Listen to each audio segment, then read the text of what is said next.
देखिए, राजनीति मेरे लिए कहे तो एक समाज सेवा का माध्यम है, क्योंकि सौभाग्य जनता हर किसी को नहीं देती है। अगर ऐसा सौभाग्य आपको जनता या आपकी पार्टी दे रही है तो मुझे लगता है जो आपको पावर मिलती है, क्योंकि देखिए कहते हैं ना, पावर में बहुत दम होता है। जो उस लाभ के योग्य है उस तक वो लाभ पहुंचाने का एक सशक्त माध्यम राजनीति है मेरी दृष्टि में। जब मैं छात्र जीवन में फर्स्ट ईयर में जब पढ़ाई कर रही थी तो एक कुछ ग्रुप के लोग हमारे कॉलेज में आए और एक सामाजिक एक्टिविटी उन्होंने की, और वहां से उन्होंने हमें इनवाइट किया कि आप लोग भी आइए, एक सामाजिक एक्टिविटी करते हैं। हमें नहीं पता था कि एबीवीपी का वो कार्यालय था। हम गए और जाने के साथ जब वहां पर जाकर देखा तो हमने देखा एबीवीपी यानी अखिल भारतीय विद्यार्थी परिषद, जितना मुझे उस समय से समझ में आया और आज तक समझ में आता है, सिर्फ छात्र हितों के लिए या मुद्दों के लिए लड़ने का या चुनाव लड़ने का एक माध्यम नहीं है। वहां पर बहुत सारे रचनात्मक कार्य भी होते हैं। और मैं तो ये कहती हूँ कि छात्र जीवन में अगर आपने एबीवीपी में काम कर लिया तो मान लिया आप अपने आप में आपने एक मैनेजमेंट का काम वहां पर आप सीख करके आते हैं, अपने खुद के न्याय के लिए भी और दूसरों के न्याय के लिए भी। तो मुझे लगता है हर व्यक्ति को कानून की जानकारी होनी चाहिए, तो इसलिए मैंने अपने पार्टी का काम करते हुए अपने लॉ की पढ़ाई की थी। बोफोर्स कांड और कौन से भ्रष्टाचार के मामले सामने उजागर होते थे, लेकिन मुझे नहीं लगता कि अभी मोदी जी की सरकार जब से आई है, तीसरा टेन्योर हमारा चल रहा है, इस तरह का कोई भी मुद्दा या इस तरह का कोई भी भ्रष्टाचार आया है। तो कहीं ना कहीं भ्रष्टाचार क्योंकि कमी हुई है। जब समाज में बदलाव की बात होती है तो सवाल उठता है, क्या बदलाव भाषणों से आता है या जमीन पर उतरकर काम करने से? आज बॉक्स एफएम के इस विशेष साक्षात्कार में हम मिलवा रहे हैं ऐसी ही एक शख्सियत से, जिनके लिए राजनीति सिर्फ सत्ता का माध्यम नहीं बल्कि समाज सेवा का सशक्त औजार है। वकील की मेज से लेकर जन आंदोलन तक, छात्र राजनीति से लेकर महिला सशक्तिकरण के राष्ट्रीय अभियानों तक, लगभग 2.5 दशकों का संगठनात्मक अनुभव और हर मोर्चे पर सक्रिय भागीदारी। महिलाओं की सुरक्षा हो, युवाओं की आवाज हो या सामाजिक सरोकारों से जुड़े अभियान, उन्होंने सवाल उठाए भी और समाधान की पहल भी की। आज हमारे साथ बॉक्स एफएम स्टूडियो में मौजूद हैं एकता अग्रवाल, जो न सिर्फ एक राजनीतिक चेहरा है बल्कि एक संवेदनशील समाज सेवी और नई पीढ़ी के लिए प्रेरणा भी। इस बातचीत में हम जानेंगे उनका संघर्ष, उनकी सोच, महिलाओं और युवाओं को लेकर उनका विजन, और ये भी कि राजनीति को वे सेवा से कैसे जोड़ती हैं। तो जुड़े रहिए बॉक्स एफएम के साथ, क्योंकि आज की ये बातचीत सिर्फ सुनने के लिए नहीं, सोचने पर भी मजबूर करेगी। बॉक्स एफएम, आवाज समाज की। तो आइए तालियों की पुरजोर गड़गड़ाहट के साथ अभिनंदन और स्वागत करते हैं हमारे आज के मेहमान एकता अग्रवाल का।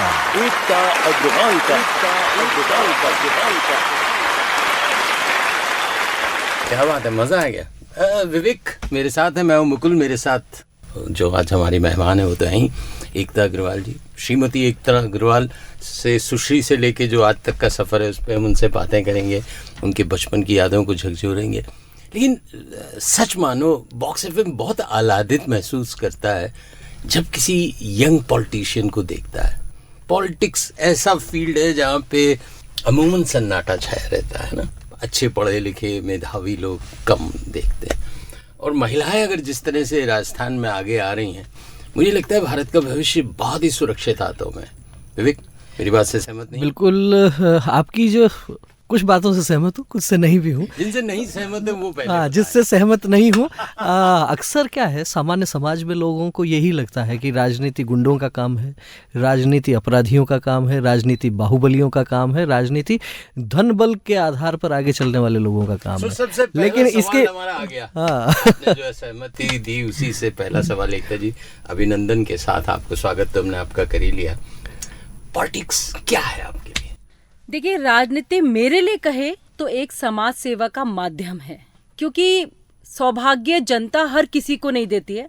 अगर ऐसा सौभाग्य आपको जनता या आपकी पार्टी दे रही है तो मुझे लगता है जो आपको पावर मिलती है, क्योंकि देखिए कहते हैं ना, पावर में बहुत दम होता है, तो उस पावर का यूज कहीं ना कहीं जो उपेक्षित व्यक्ति है या जो उस लाभ की कामना करता है या जो उस लाभ के योग्य है उस तक वो लाभ पहुंचाने का एक सशक्त माध्यम राजनीति है मेरी दृष्टि में। यूपीएससी में जब कोई भी एस्पिरेंट जाता है ना तो उससे एक ही सवाल पूछा जाता है कि भारतीय प्रशासनिक सेवा में आप क्यों आए, और वो ये जवाब देता है। ये बाई चांस राजनीति में आना हुआ? यह बचपन से आपके कहते हैं ना पूत के पांव पालने में थे कि आप में ऐसी भावनाएं थी सोशल सर्विसेज करने की? देखिए, समाज सेवा की भावना तो, क्योंकि मुझे याद है जब मैं छोटी थी तो एक अमूमन क्लास टीचर लिखवाती थी कि आप क्या बनना चाहते हैं। तब इतनी समझ नहीं थी, लेकिन तब मैं लिखती थी एक समाज सेवी मैं बनना चाहती हूँ। लेकिन राजनीति की तरफ जाना था ऐसा कोई सोच नहीं थी। छात्र जीवन में, छात्र राजनीति में परिचय हुआ और वहीं से एबीवीपी को ज्वाइन करते हुए धीरे धीरे राजनीति में आना हुआ। कॉलेज लेवल पे, यूनिवर्सिटी लेवल पे आपने राजनीति में प्रवेश किया? पर परिवार में भी तो माहौल ऐसा ही था।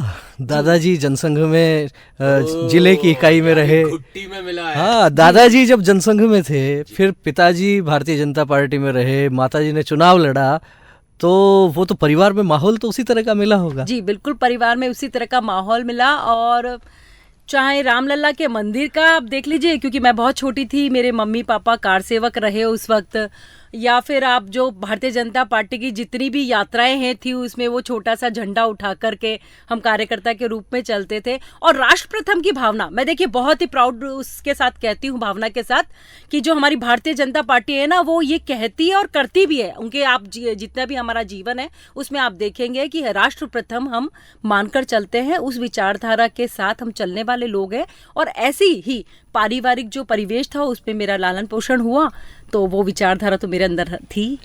तो परिवार में जिस तरीके से आपको राजनीतिक माहौल मिला, क्या वही कारण रहा विद्यार्थी परिषद से जुड़ने का, या फिर एबीवीपी से जुड़ने की कोई अलग कहानी है? नहीं, एबीवीपी से जुड़ने की तो बिल्कुल अलग कहानी है। जब मैं छात्र जीवन में फर्स्ट ईयर में जब पढ़ाई कर रही थी तो एक कुछ ग्रुप के लोग हमारे कॉलेज में आए और एक सामाजिक एक्टिविटी उन्होंने की, और वहाँ से उन्होंने हमें इनवाइट किया कि आप लोग भी आइए, एक सामाजिक एक्टिविटी करते हैं।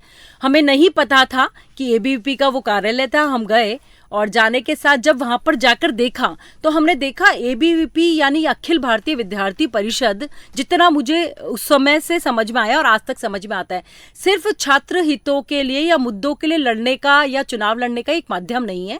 वहाँ पर बहुत सारे रचनात्मक कार्य भी होते हैं। और मैं तो ये कहती हूँ कि छात्र जीवन में अगर आपने एबीवीपी में काम कर लिया तो मान लिया आप अपने आप में आपने एक मैनेजमेंट का काम वहाँ पर आप सीख करके आते हैं, क्योंकि बहुत सारे इवेंट्स होते हैं जो आप ऑर्गेनाइज करते हैं।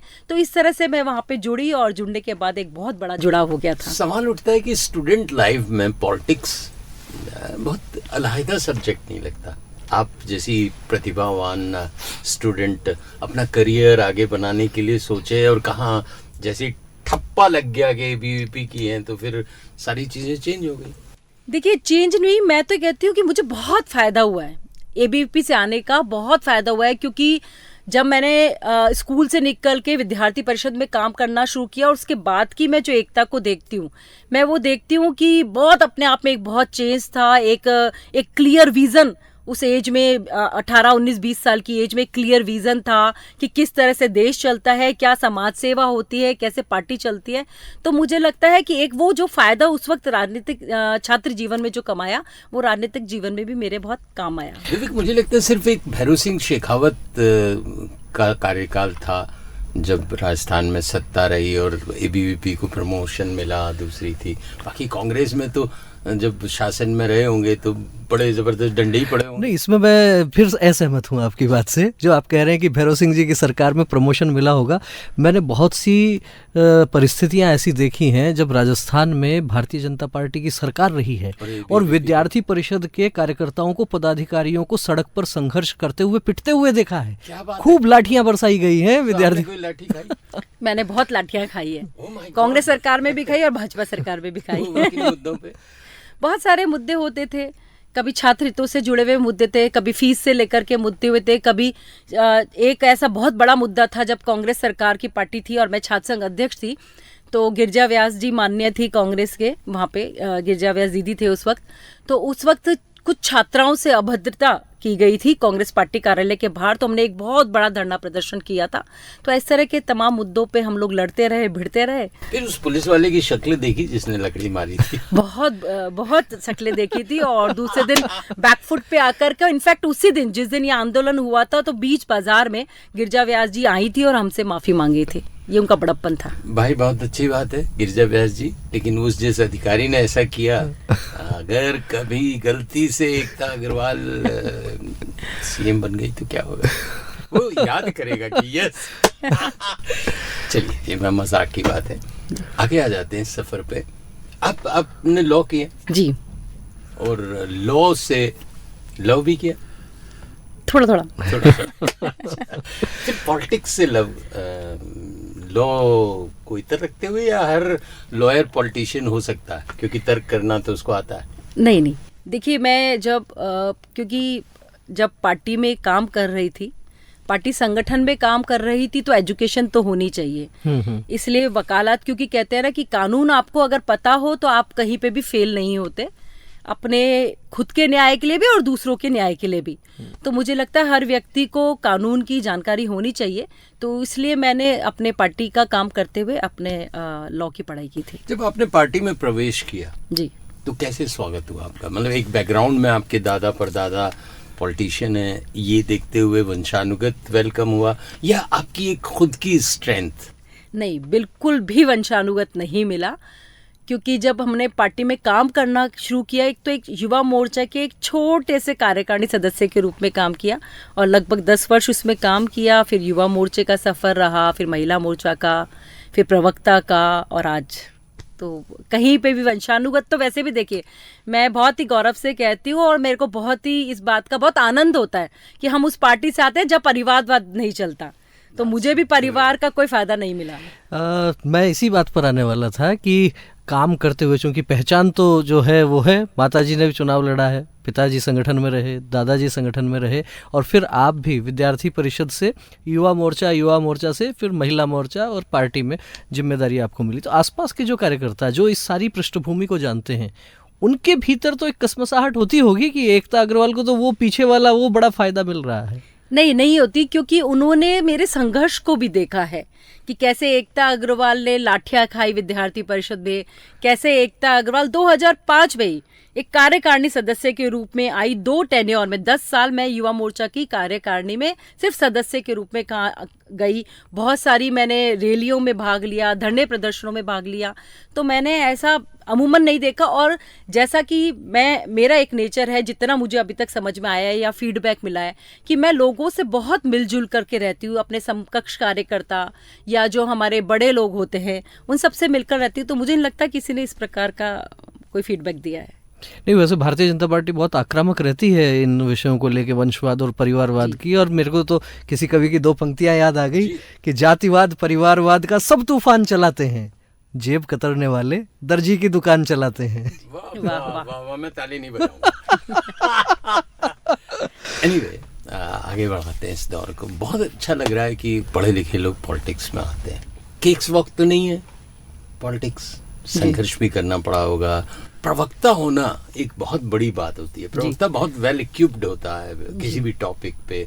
तो वो दौर थोड़ा याद करें, किन किन ऐसे विषयों में एकता अग्रवाल की छाप लग गई? देखिए, प्रवक्ता होना अपने आप में एक कहते हैं एक धार होती है कि वहाँ पर आपको फील बड़ा अच्छा होता है कि जब आप टीवी स्क्रीन पे आते हैं, लोग आपको जानते हैं, लेकिन बहुत एक दोहरी जिम्मेदारी होती है और बहुत ही आपको पूरा बैलेंस के साथ ऑन स्क्रीन बैठना पड़ता है या अपना स्टेटमेंट आपको देना पड़ता है। तो ऐसे बहुत सारे ऐसे समय आया कि जब ऐसे विषय आए कि जिसमें आप बहुत कंफ्यूजन की स्थिति में थे कि आप क्या बोलेंगे और क्या नहीं बोलना। और कई बार ऐसी डिबेट्स भी आई कि जब बहुत लोगों ने मना कर दिया कि हम नहीं जाएंगे इसमें, और मेरे को खड़ा कर दिया गया, नहीं आप तो शेर नहीं, आप जाइए, आप तो लड़ भिड़ करके आएंगे इस विषय में। लेकिन मजे आए ओवरऑल, क्योंकि आप जब आपके पास तथ्य होते हैं, फैक्ट्स होते हैं और सच्चाई होती है आपकी आवाज में, तो मुझे लगता है वो कहीं ना कहीं आप जंग भी जीत के ही आते हैं। तो शेरनी ने विपक्ष का शिकार कैसे किया, हम ये जानना चाहते हैं। वो कौन से मुद्दे हैं? देखिए, बॉक्स एफएम की ब्रॉडकास्ट करने का मकसद सिर्फ इतना ही है कि हम उस पर्सनैलिटी के सारे एस्पेक्ट्स को पब्लिक के सामने लाएं। जी। तो कौन सा ऐसा मुद्दा था जहाँ पे आपको लग रहा था कि आप तो एकदम बस सब फ्यूज होने वाली हैं और अचानक मेज पलट दी पूरी आप? जी, देखिए, मैं अब वो मुद्दों को यहाँ तो नहीं बहुत ज़्यादा बता सकती हूँ, लेकिन एक ऐसा मुद्दा था जब हमारी जो विधायक थी नौक्षम चौधरी जी, उन्होंने कुछ एग्रेसिव मोड में कुछ कहा था, तो तब मैंने उसको बहुत अच्छे से लेकर के डिफीट किया था कि आपके विधायक तो कहते नहीं है, करते भी है ऐसा, और विथ एग्जाम्पल उनको मैंने उन्हीं के एरिया का वो दिया था। तो तो तब एंकर को वहां जाकर के चुप होना पड़ा था और कांग्रेस पार्टी के पास भी कोई मुद्दा था नहीं था। मुद्दों को मुद्दा विहीन करना प्रवक्ता की बहुत एक खास बात होती है। दोस्तों, बॉक्स एफएम में हम एक फोन कॉल भी ओपन कर रहे हैं, लाइन 7339990969।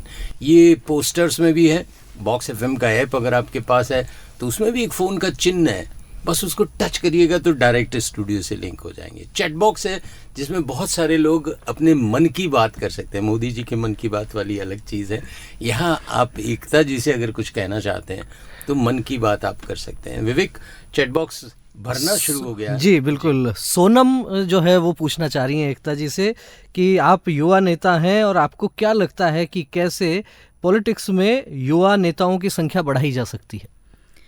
देखिए सोनम जी, आपका बहुत ही क्वेश्चन अच्छा है और मैं तो कहूँगी कि जिस प्रकार से हमारा देश चल रहा है और हमारी भारतीय जनता पार्टी चल रही है, आप ये देखिए हमारे मोदी जी ने आह्वान किया था 1 लाख से अधिक युवाओं को मैं लेकर आऊँगा, और आप उसका एग्जाम्पल हमारी पार्टी में देख लीजिए।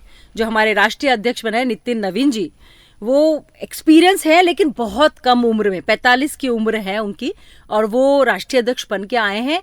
तो हमारी जो पार्टी की रीति नीति है, जो हम पार्टी में हमारे जितने भी यंगस्टर्स को, और मैं ये बहुत ही प्राउड के साथ कहना चाहूँगी कि ऐसे यंगस्टर्स को लाया जा रहा है, ऐसे लोगों को लाया जा रहा है जिनका कोई पारिवारिक बैकग्राउंड नहीं है पॉलिटिक्स का। तो ये एक बहुत बड़ी बात है। तो मुझे लगता है भारतीय जनता पार्टी की रीति नीति और हमारे सरकार के जितने भी कार्य हैं उससे युवाओं को जोड़ा जा रहा है, और मैं बहुत ही खुशी जाहिर करूँगी कि अगर इस तरह के यंगस्टर्स आते हैं तो हमें एक यंग माइंड मिलता है। पूर्वी जो है वो अपने विचार इसमें रख रही हैं। फिर प्रश्न है गौतम द्विवेदी का। तो पहले पूर्वी ने जो लिखा मैं सभी श्रोताओं को सुनाना चाहूँगा। जब से मैथिली ठाकुर ने पॉलिटिक्स में कदम रखा है तब से मुझे लगता है कि हर किसी को एक युवा नेता के रूप में अपनी पहचान बनानी चाहिए, कदम रखना चाहिए। गौतम द्विवेदी आपसे जानना चाहते हैं, जो नए युवा हैं, अभी 30-35 वर्ष की उम्र है, वे पॉलिटिक्स में उनकी रुचि थोड़ी कम नज़र आती है और उसका कारण लगता है भ्रष्टाचार। राजनीति में भ्रष्टाचार बहुत बढ़ रहा है। एकता जी, इस भ्रष्टाचार को कैसे कम किया जा सकता है जैसे कि युवाओं की भागीदारी और बढ़ सके? देखिए, आपका कहीं ना कहीं जो प्रश्न है वो सही है, लेकिन जहां तक बात कहें वर्तमान सरकार की, तो मुझे लगता है भ्रष्टाचार, आप देखते होंगे कि अब मैं राजनीतिक विषय पे बात नहीं करूंगी ये, लेकिन मैं एक प्रैक्टिकल चीज जो हम देखने को मिल रहे हैं कि हम आज से 11-12 साल 2014 से पहले अगर जाएं तो हम देखते थे कि कितने नेताओं के कौन कौन से कांड, बोफोर्स कांड और कौन से भ्रष्टाचार के मामले सामने उजागर होते थे। लेकिन मुझे नहीं लगता कि अभी मोदी जी की सरकार जब से आई है, तीसरा टेन्योर हमारा चल रहा है, इस तरह का कोई भी मुद्दा या इस तरह का कोई भी भ्रष्टाचार आया है। तो कहीं ना कहीं भ्रष्टाचार क्योंकि कमी हुई है, लेकिन इसके लिए जो हमारी सरकार है उसके साथ साथ हमारे जितनी भी जनता है या युवा है उसको भी फ्रंट फुट पे आकर के जो इस तरह के भ्रष्टाचारी है, या क्योंकि देखिए सबसे पहले भ्रष्टाचार की शुरुआत कहाँ से होती है, मैं अपनी प्रैक्टिकल लाइफ में देखती हूँ, या आप लोग भी इस चीज़ से जूझते होंगे कि हम कोई काम कराने जाते हैं, हम देखते हैं कि यहाँ अगर 100-50 रुपए देने से, 1000-2000 रुपए देने से कोई काम बहुत इजीली हो जाता है, तो हम फट देने से उस बाबू को वो पैसे पकड़ा देते हैं। तो हमें जब भ्रष्टाचार पे लगाम लगानी है ना, तो सबसे पहले अपने मन से यहाँ पर हमको शुरुआत करनी होगी, और इस तरह के जो भ्रष्टाचारी है उनको फ्रंट में लाना होगा, लोगों के सामने लाना होगा। तो मुझे लगता है कि काफी हद तक इस पर रोक लगाई जा सकती है।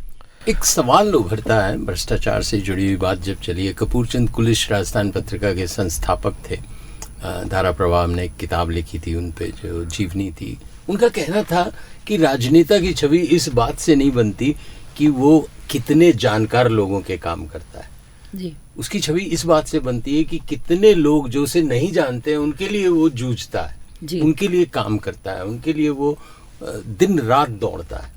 तो एकता अग्रवाल की छवि निर्माण में वो ऐसे कौन से काम हैं जो उनसे निहायत परिचित लोग थे, जिनके लिए आप लड़ भिड़ गई, हो सकता है पार्टी वालों ने ही विरोध किया हो, बहुत सारी चीज़ों, वो मुद्दे हम जानना चाहेंगे। देखिए, मेरे राजनीतिक जीवन में या सामाजिक जीवन में बहुत सारे ऐसा समय आया जब लोग मुझसे संतुष्ट नहीं थे, लेकिन क्योंकि वो बात सही थी तो उसके लिए मैंने लड़ाई लड़ी और काम भी किया। जैसे कि जब हमारी कांग्रेस पार्टी की जब सरकार चल रही थी, हम सब चिल्लाते थे, प्रताड़ित थे, क्योंकि एक मैं महिला हूं तो इस बात का दर्द ज्यादा होता है कि ऐसा नहीं है कि अभी इस सरकार में रेप के केस नहीं हो रहे, लेकिन उस वक्त जो रेप के आंकड़े थे, बलात्कार के आंकड़े थे जी, रेपिस्तान, वो सबसे पहले अगर ऑन रिकॉर्ड आप पता करेंगे तो वो मैंने ही बोला था, राजस्थान बना रेपिस्तान। तो ये एक बहुत बड़ा दर्द था जिसको मैं एक महिला होने के नाते फील कर रही थी। तो मेरे को लगा कि मेरी एक नैतिक जिम्मेदारी है कि हम धरने प्रदर्शन कर रहे हैं, हम चिल्ला रहे हैं, मीडिया पर बोल रहे हैं, लेकिन खुद की एक नैतिक जिम्मेदारी क्या है। तो ऐसे में एक छोटे से कार्यकर्ता के रूप में मेरा एक विचार आया कि क्यों ना हम लड़कियों को ऐसी ट्रेनिंग दें 10 दिन की, 15 दिन की, जो बाद में जाके जिसकी वो प्रैक्टिस करे। तो मैंने एक नो मोर निर्भया अगेन करके कैंपेन की शुरुआत की और अमूमन 10 से 12 कैंप मैंने अपने स्तर पे लगाए, जहां महिलाओं को, आप यकीन नहीं कहेंगे, उसमें आपकी 5 साल की लड़की से लेकर 64 साल की महिला और एक SMS के डॉक्टर्स तक उसमें सम्मिलित हुए और वो इतना सक्सेसफुल कैंप गया। तो लोगों की आलोचना भी सुनने को मिली कि आप क्या कर रहे हैं, लेकिन जब वो कंप्लीट हुआ तो उसका रिजल्ट भी मुझे सुनने को मिला। आपने बात की राजस्थान एक दौर में रेपिस्तान बन गया था, उसी तरह का एक प्रश्न आया है सुमन कंवर का जी। वो जानना चाह रही हैं कि एकता जी, रेपिस्ट खुलेआम घूम रहे हैं, इनके लिए सख्त कानून कब बनेगा? जब जैसे दुबई जैसे देशों में जैसे सख्त कानून है, क्या उस तरह का कानून हिंदुस्तान में बन सकता है? देखिए, हमारे यहाँ ऑलरेडी बहुत सख्त कानून है। इस तरह के जितने भी रेप केसेस होते हैं, आपने देखा, उसमें बहुत फास्ट ट्रायल हो रही है।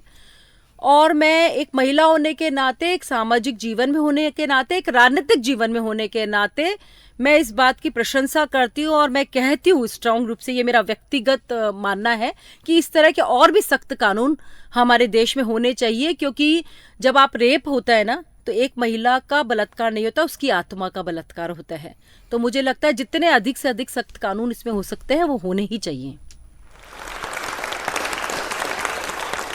मित्रों, मैं कुछ खामोश इसलिए नहीं हूँ कि ये क्या, रेपिस्तान जो शब्द था, मैं तब ऑल इंडिया रेडियो में था, जब उभरा तो हमने एक प्रोग्राम बनाया था विवेक, जिसमें हमें फ्रांस में उस पर अवार्ड मिला था, पाप का पुनातना हे फायर प्योरीफायर्स।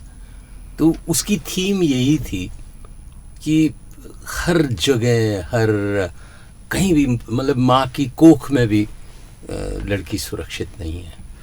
कहीं गर्भपात हो रहे हैं, कहीं अत्याचार हो रहे हैं, कहीं बिक रही है, कहीं भ्रूण हत्याएं हो रही है, कहीं बस में झुलस रही है।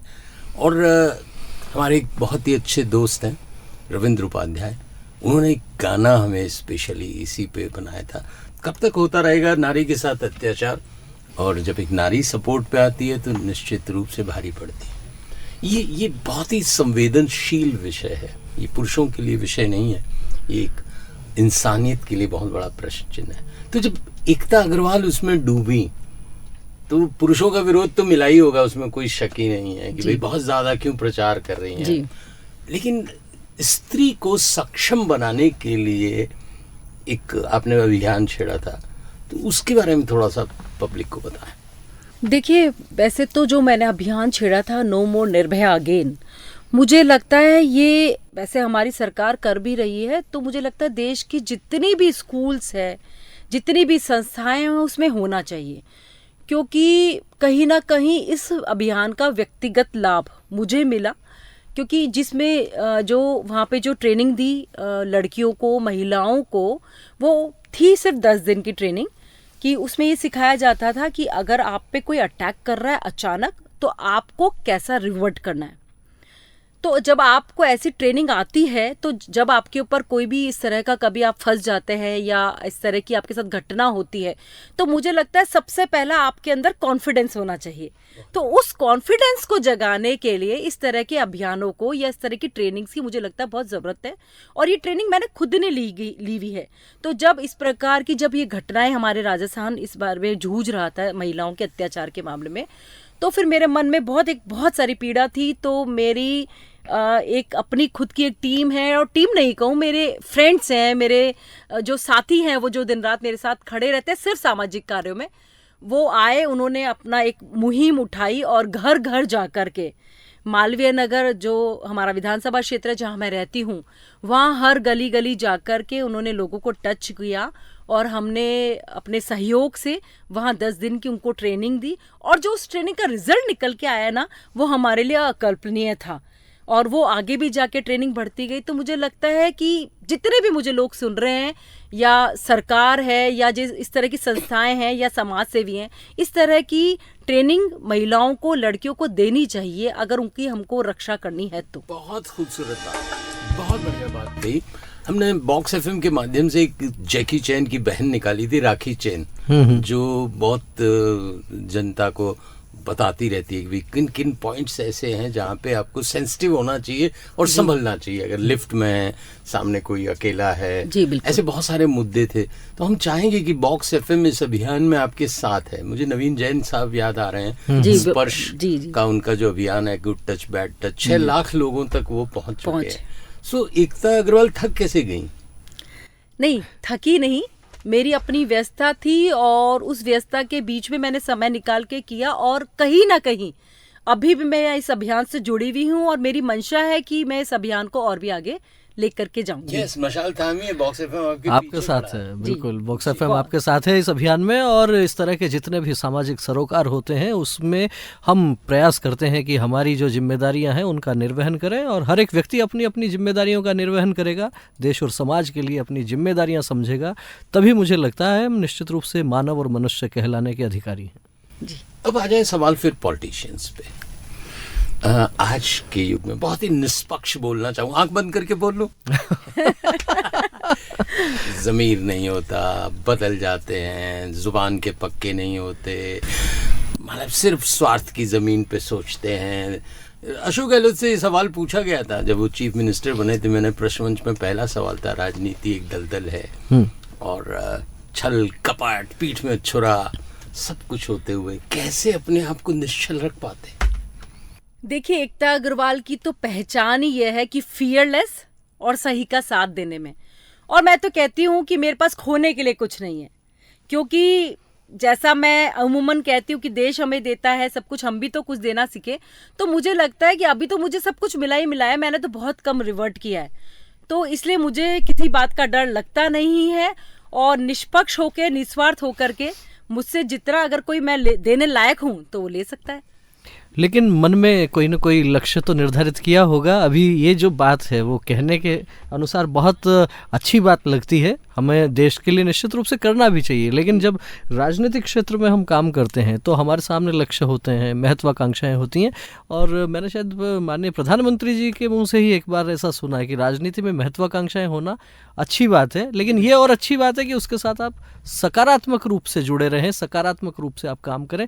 तो क्या कुछ लक्ष्य है, आपने कुछ तय किए हैं? वैसे तो बहुत अंदर ही रखते हैं, राजनेता बताते नहीं है। आपने सवाल बहुत अच्छा पूछा है, लक्ष्य की बाद में बात करेंगे। ये जो विषय है ना कि देश के लिए आप क्या दे रहे हैं जी, ये मुझे बहुत टच कर रहा है, तो मैं चाहूंगा इसी को आगे बढ़ाते हुए इनके लक्ष्य पे आ जाएंगे। मोदी जी ने ये भाव जगाए ना कि आपका क्या कंट्रीब्यूशन है, आप ले ही रहे। पॉलिटिशियन तो लेता ही लेता जी, देना जानता ही नहीं। अगर आप कहेंगे कि नहीं पूरे देश को दिशा दे रहे हैं, निर्देश दे रहे हैं, मैं बहुत अलग तरह से बात कर रहा हूँ। तो ये भाव बहुत अच्छा है कि आप लोगों को जागरूक करें कि आपका कंट्रीब्यूशन देश के लिए क्या है। देश से तो आप लूट रहे हैं जी, सांस से लेके हर चीज सुविधा आप देश से ले रहे हैं। ये अभियान बहुत अच्छा अभियान हो सकता है उसी तरह से। तो ये इसको थोड़ा सा विस्तार से बताइए क्या है। देखिए, हर व्यक्ति की अपनी जिम्मेदारी है, हर व्यक्ति के अपने कर्तव्य, अपने काम करने का तरीका है। तो एक छोटी सी बात मैं लेती हूँ, जैसे मानिए मोदी जी ने एक अभियान शुरू किया था कि गैस पे, सिलेंडर पे जो सब्सिडी थी वो छोड़ दीजिए जी। अगर जो व्यक्ति छोड़ पा रहे थे तो वो देश को दे ही रहे थे।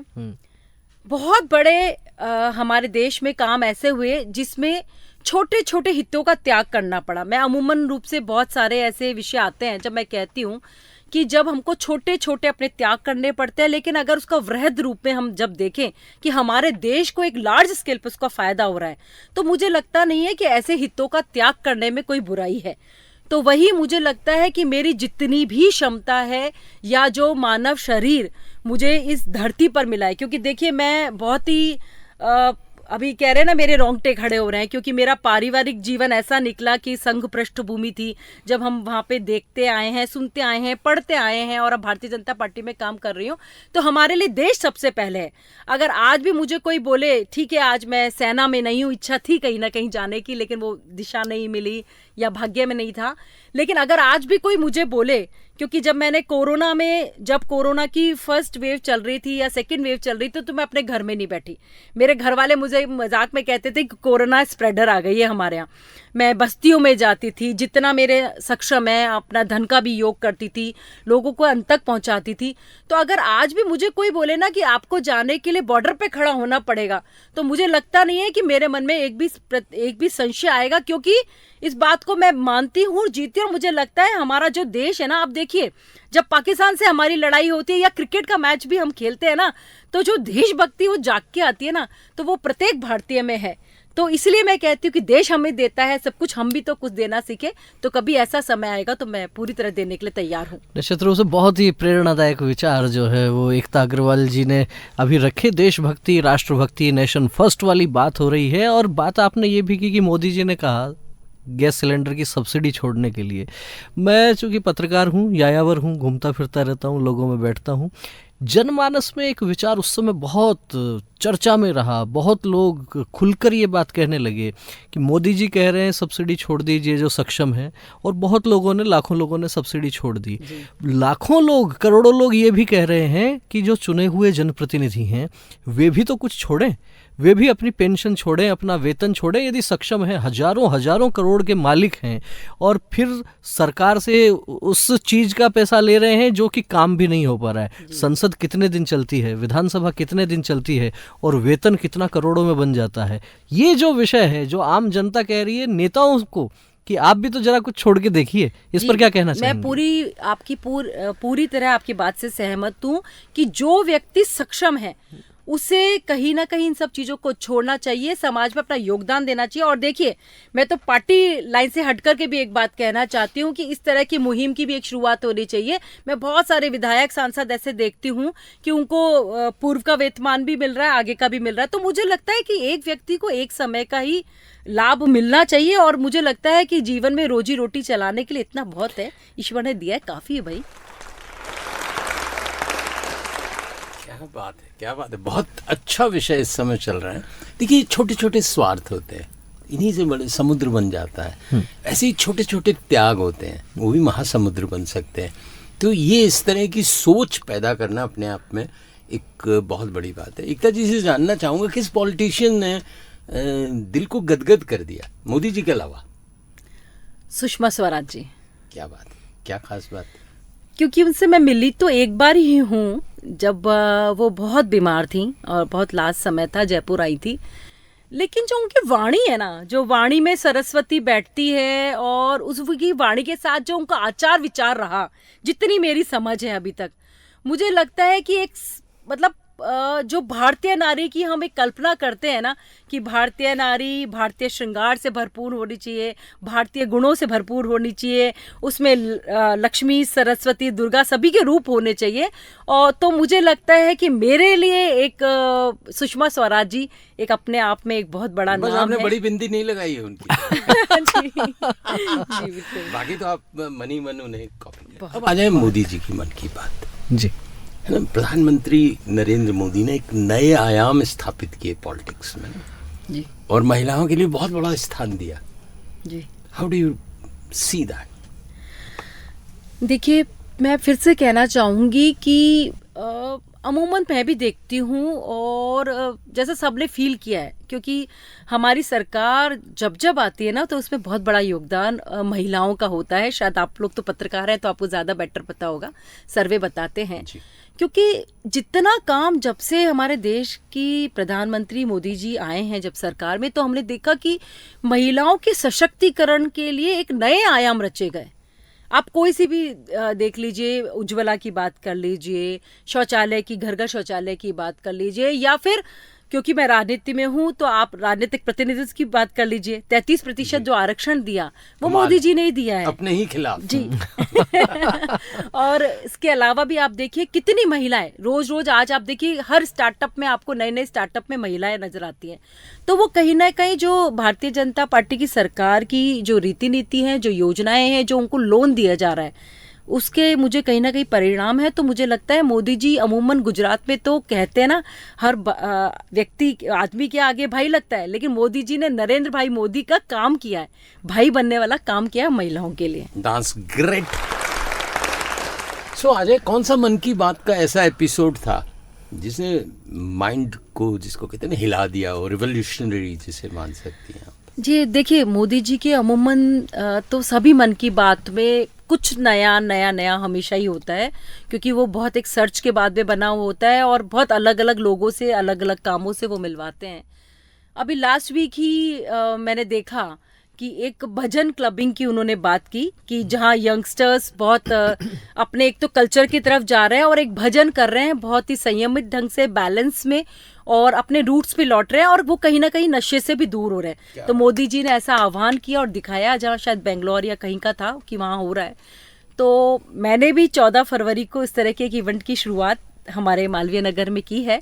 तो मुझे लगता है कि इस तरह का जो इवेंट्स हैं, आपने मेरा सपना चुरा लिया। गौरव टावर में राधे राधे करने का मेरे कब से मन में संकल्प है। मैं तो टीम ढूंढ रहा हूँ, हो जाएगा जल्दी पूरा और ना। सैटरडे के दिन विवेक हमारे ऑफिस में जी। जो शिव बना है वो झांझ बजाते हैं। अच्छा। संभव जो हमारे अकाउंट्स देखते हैं वो ढोलकी बजाते हैं, और हम लोग उद्दाम संगीत करते हैं। उद्दाम संकीर्तन बहुत कम लोगों को आता है, and this office do that. पूरे मंगलम मेट्रोपोलिस वाले लोग आके देखते हैं क्या जुबा चल रहा है। तो कमाल है भजन वाली ये बात। मोदी जी आपने कैसे कर ली है? ये तो हमारा भी copyright है। आप मोदी जी को देख सकते हो, शायद देश के अभी तक के पहले प्रधानमंत्री ऐसे होंगे जो केदारनाथ में जाकर साधना करते हैं, जो रामेश्वरम में जाकर, ये जो मंदिरों महाकाल में की, जाके। भगवान की प्रतिष्ठा, चाहे कुछ भी कह दीजिए, भाजपा के आने के बाद लोगों को धर्म के प्रति संवेदनशील होते हुए, मैंने अभी हाल ही में हम वैद्यनाथ गए थे जी। बहुत सारे मंदिरों में जाते हैं। ये बात तो, एक तो नेशनलिटी की बात, राष्ट्र प्रथम वाली बात, और दूसरी बात कि अपनी संस्कृति पे गर्व होना। अमृत महोत्सव एक बहुत बड़ा अवसर था जी। तो अब इसके बाद हम आ जाएं कि ये महत्वाकांक्षाओं का बबूल जो था वो मैंने दबा दिया था, उसे वापस उभारा जाए। How you see yourself? महत्वाकांक्षा होनी चाहिए। जी देखिए, महत्वाकांक्षा होनी चाहिए, और मैं मानती हूँ होनी ही चाहिए। जब आप में महत्वाकांक्षा होती है ना, तभी आप में जोश बरकरार रहता है, कुछ नया करने की इच्छा रहती है। तो मैं पूरी तरह महत्वाकांक्षी हूँ, इसमें कोई दोहराए नहीं है, मैं मना नहीं करती, और मैं हूँ महत्वाकांक्षी। अब अपना नेक्स्ट प्रश्न ले सकते हैं। ऑडियंस ऑडियंस के मैं मन इसका में, एक और सवाल मन में जो है ऑडियंस के ये आ रहा होगा कि क्या विधानसभा क्षेत्र, लोकसभा छोड़ क्षेत्र, देते हैं। चुनावी राजनीति, संगठन की राजनीति। अच्छा, सीधी सी बात करते हैं, संगठन की राजनीति ज्यादा पसंद आती है या चुनावी राजनीति? देखिए, चुनावी राजनीति अभी तक तो करने का मौका नहीं मिला, और संगठन तो मैंने बहुत लंबा समय दे दिया है, और मैं अभी कर भी रही हूँ। ईश्वर करे आगे भी लेकिन मौका हमने मुझे चुनाव मिलता में रहे। भाग तो लिया है। चुनाव, काम हाँ, किया बहुत है, सारे खुद नहीं चुनावों लड़ा। में हम गए, बहुत सारे चुनावों में MP और पार्टी के बहुत सारे चुनावों तो में स्ट्रेटजी गए। तो समझ में आई जाती है, जी। कैसे जिताई जाती है। जी क्या बिल्कुल वोट के बिल्कुल मुद्दे समझ में आती है, और जो चुनावी राजनीति होती है उसमें मजे तो बहुत आते हैं, लेकिन कहीं ना कहीं दुख भी बहुत होता है, क्योंकि जब फील्ड में जाते हैं, ठीक है, अपनी पार्टी के लिए लड़ते हैं, भिड़ते हैं, अपना पक्ष रखते हैं, लेकिन लगता है कि जनता को अभी भी बहुत जागरूक होने की जरूरत क्या है। बात कह दी, दिल की बात कह दी है। मतलब आपके मुद्दे, आपकी जो भी घोषणाएं हैं, आपके वादे कहीं मायने नहीं रखते। मुफ्त का एक लोटा अगर छाछ का मिल रहा जी, है बिल्कुल। तो आदमी तुरंत बह जाता है। तो एक यहीं पर मेरे को याद आ गए पंडित दीनदयाल उपाध्याय, जहाँ से प्रेरणा प्राप्त करती है भारतीय जनता पार्टी भी। दीनदयाल उपाध्याय ने लोकमत परिष्कार इस शब्द का बहुत उपयोग किया, और उन्होंने कहा कि भारत में ऐसी ऐसी पार्टियां हुई हैं जिन्होंने ये कहा कि हम किसी कुत्ते को भी टिकट दे दें तो वो भी चुनाव जीत जाएगा, हम किसी लैंप पोस्ट को भी टिकट दे दें तो वो भी चुनाव जीत जाएगा। ऐसे में दीनदयाल उपाध्याय कहते हैं कि लोक के मत का परिष्कार करना बहुत आवश्यक है, और साथ ही साथ ये भी कहते हैं कि यदि पार्टी किसी अयोग्य व्यक्ति को टिकट दे देती है तो ये उस पार्टी के कार्यकर्ताओं की जिम्मेदारी बनती है कि पार्टी के गलत निर्णय को ठीक किया जाए। आप केवल इतना बंधे हुए मत रहिए पार्टी के साथ। तो लोकमत परिष्कार की जो आवश्यकता है, अब आप किस आधार पर वोट देते हैं, जाति के आधार पर देते हैं, आपको किसी ने कुछ प्रलोभन दे दिया पैसे के आधार पर देते हैं, डर के देते हैं कि भाई गांव में रहना है तो हाँ इसी व्यक्ति को देना पड़ेगा, इन सबसे परे दीनदयाल उपाध्याय एक नई आशा की किरण जगाते हैं भारतीय लोकतंत्र में। ग्रेट, तालियां उनके लिए, उनके थॉट्स के लिए। एक सवाल उठता है विवेक बहुत ईमानदारी से, क्योंकि महिला नेत्री हैं हमारे साथ, तो उनसे हम पूछना चाहते हैं, पुरुष जो होता है ना चुनाव में, आज मैं यूनिवर्सिटीज़ के प्रेसिडेंट्स की बात करूंगा, बड़े स्मार्ट से लंबे चौड़े हुआ करते थे, राजेंद्र राठौड़ से लेके और बाद के जितने भी, और महारानी कॉलेज में सबसे ज़्यादा वोट मिल जाते थे उन्हें। जी, दबंग होना चाहिए उसे, निडर होना चाहिए, आगे बढ़ने की शक्ति होनी चाहिए, हंगामा करना होना चाहिए, 2-4 बढ़िया गाड़ी भी होनी चाहिए, आजकल हो गया है ये, मैं नहीं मानूंगा उसको। महिला नेता में, नेत्री में क्या खासियतें होनी चाहिए आपके हिसाब से, जो आपकी भी यूएसपी है, हाउ यू सी दैट? देखिए कोई भी महिला नेता, मैं वापस बोलूँगी, दबंग तो होनी ही चाहिए, क्योंकि जब वो खुद के लिए दबंग नहीं है ना, तो वो अपने फॉलोअर्स के लिए या पब्लिक के लिए दबंग कैसे होगी। तो दबंग तो होना बहुत ज़रूरी है। उसके साथ साथ आपकी जो सरलता है उसका एक मिश्रण होना चाहिए कि आप लोगों से कैसे कनेक्ट होते हो, वो भी बहुत ज़रूरी है। आपकी सादगी बहुत ज़रूरी है। तो तीनों का जब समावेश होता है ना, तो मुझे लगता है एक अच्छा रिजल्ट आपको देखने को मिलता है एक महिला राजनेता के रूप में। हमारे साथ जो लीडर आई हैं आज, बहुत ही बढ़िया बातें हो रही है। वक्त ऐसे भाग रहा है, खट खटा खट खट। एनीवे, एक अब थोड़ा सा भागम भाग कर लेते हैं, रैपिड फायर राउंड, भागती हुई आग, अगर हिंदी में इसका विश्लेषण आग तो वैसे भागती है, थोड़ी सी हवा की आवश्यकता होती है बस। तो भागती आग में पहला प्रश्न है, एडवोकेसी और पॉलिटिशियंस दोनों के हिसाब में किसमें एंजॉय ज़्यादा किया? पॉलिटिक्स। क्या बात है। पॉलिटिक्स बाय चांस और जिसको कहते हैं पैशन? अब पैशन। अब पैशन हो गया। एबीवीपी डेज की कुछ गोल्डन मेमोरीज? बहुत सारी है। एक आध बांटने लायक?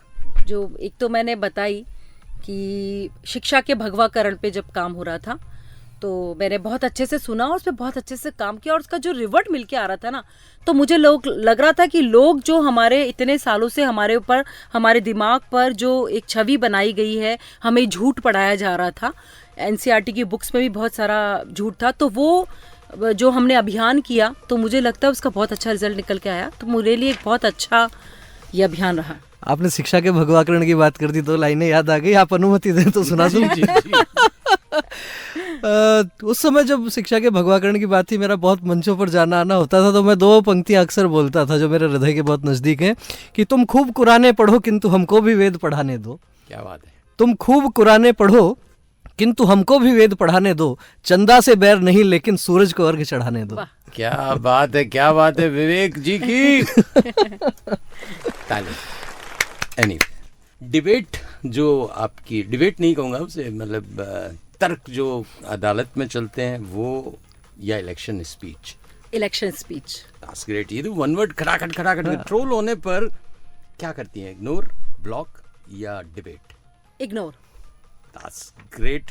सेल्फ डिफेंस कैंप में खुद भी पिटाई की किसी? बिल्कुल की। मन की बात का खास एपिसोड तुम पूछ चुके हैं आपसे, सबसे बुरा एपिसोड वो नहीं बताएंगे। नहीं, एक्चुअली लगा भी नहीं। कमल राखी कोई एक कैंपेन था? बिल्कुल। क्या था? कमल राखी कैंपेन मेरे हृदय के बहुत नजदीक रहा, क्योंकि मैं ऐसा कुछ ढूंढ रही थी कि मैं विधानसभा टिकट मांग रही थी, तो मुझे ऐसा कोई अभियान चाहिए था कि जो लोगों से कनेक्ट हो सके। तो मैंने अपने घर पे ही अपने टीम के साथ मिलकर के 10,000 राखियाँ बनाई, क्योंकि हम अमूमन जब आचार संहिता लग जाती है या हर कोई अधिकारी जो सरकारी सर्विस में होता है उसको हम अपना पार्टी का दुपट्टा नहीं पहना सकते। तो मैंने वो राखी बनाई, उस पर हमारा जो पार्टी का लोगो होता है कमल का फूल वो बनाया, और जब हमने वो बांटा, और मतलब बांटा नहीं सॉरी, राखी जब बांधी, चाहे ऑटो ड्राइवर हो, चाहे यातायात वाले हो, चाहे कोई बड़ा अधिकारी हो, तो आप देखिए वो इतना बुरी तरह हमसे कनेक्ट हो गए, क्योंकि इमोशनल राखी जो का बंधन होता है वो एक भावनात्मक रूप से जुड़ा हुआ होता है। तो मेरे को उससे बहुत अच्छा फायदा हुआ, और कोइंसिडेंटली इस जो मेरा लोकल मेरा मालवीय नगर का अभियान था वो हमारे राष्ट्रीय महिला मोर्चे ने भी, बीजेपी ने उसको उठाया। क्या बात। तो मेरे लिए ये बहुत अच्छी प्रयास था। बधाई बधाई। घर में किसके तर्क चलते हैं, आपके या विकास जी के? मेरे ही चलते विकास जी महिला शक्ति है, पुरुष सहन शक्ति है। क्या कभी बेटी ने ये कहा नो पॉलिटिक्स मामा? बहुत बार कहा। जब भी मैं कोई अंदर घर में बात करती हूँ या बोलने लगती हूँ तो वो बोलती मम्मा यार आप क्या हमेशा पॉलिटिक्स पॉलिटिक्स पॉलिटिक्स करते रहते हो।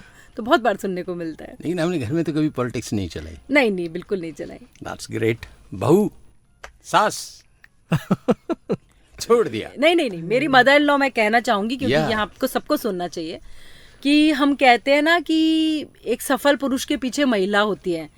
तो मेरे पीछे एक पुरुष तो है ही, मेरे पति या मेरा परिवार तो है ही, लेकिन मेरे पीछे मेरी मदर इन लॉ भी खड़ी हैं जिन्होंने सब कुछ संभाला है मेरी एब्सेंस में। सासू माँ आपके लिए ये बहुत सारी बात है। ऐसी सास भगवान बहुत कम लोगों को देता, इसलिए एप्रिसिएशन बनता है। ये सवाल पॉलिटिशियंस न सुने भाई, क्योंकि एक वो बहुत बड़ी कहावत नहीं थी कि भारत से केकड़े एक्सपोर्ट होते थे तो बिना ढक्कन के जाते थे। बोले साहब हमारे यहाँ टांग खींचने वाले बहुत है। खूब है। अगर एक दिन का चीफ मिनिस्टर आपको इस समय बना दिया जाए, आमीन, तो क्या सबसे पहला स्टेप होगा? देखिए, सबसे पहले तो मैं कहना चाहूंगी, मैं व्यक्तिगत रूप से बहुत सारी चीजों का फील करती हूँ कि विजन की बहुत बड़ी कमी है। हमारे जो अधिकारी हैं उनका मैं देखती हूँ बहुत बड़ा विजन है। एक छोटा सा एग्जांपल दूंगी। हमारी जयपुर जिस खूबसूरती के लिए जाना जाता है ना, जिन हवेलियों के लिए जाना जाता है, हमारी बहुत सारी हवेलियां या बहुत सारी ऐसी प्रॉपर्टीज हैं जो खंडर हो रही हैं, जिनकी देखरेख के लिए भी हमारी सरकार को पैसा वेस्ट करना पड़ रहा है। हम क्यों ना उनको जाके कहीं ना कहीं ऐसे ग्रुप्स को देख दें कि वो उसको चलाएं भी और हमारी राजस्थान की खूबसूरती को भी निहारे। और दूसरा स्टेप मैं लेना चाहूंगी जिसकी मैं बात कर रही थी, जो ये सख्त कानून होना चाहिए। तो जितने भी इस तरह के रेपिस्ट अगर मुझे कोई मिलता है या कोई अपराधी मिलता है तो मैं बिल्कुल योगी जी की प्रशंसा करती हूँ और खुलेआम तौर पे कहती हूँ कि मैं उनके ही रूप में यहाँ पर एक्शन लेना चाहूंगी। मैं आज ही एक जज की तारीफ करना चाहूंगा। 54 घंटे में उन्होंने एक आदेश किया, 5 साल की बच्ची से जो रेपिस्ट था उसको फांसी की सजा दी। तो ऐसा नहीं है कि देश में बहुत लोग हैं जो संवेदनशील हैं, मुद्दा बहुत गंभीर है। क्या जो तेलंगाना में हुआ वैसा भी होना चाहिए?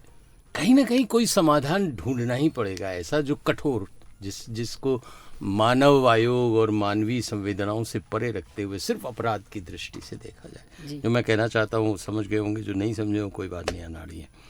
एक चीज जो एकता अग्रवाल के बारे में लोग गलत समझते हैं। देखिए, कई बार जब मैं बहुत स्ट्रिक्ट रहती हूँ तो लोगों को लगता है कि शायद थोड़ी घमंडी है, लेकिन ये मेरा घमंड नहीं है। ये वो गलत समझते हैं कई लोगों को। मुझे ऐसा फीडबैक मिलता है कि आगे जैसे कुछ बड़े लोग हैं तो उन्हें लगता है कि हमारे पास आती नहीं है, बात नहीं करती है, लेकिन ऐसा नहीं है। मेरी परिक्रमा करने की आदत कम है, क्या काम करने की आदत, पराक्रम करने की आदत है।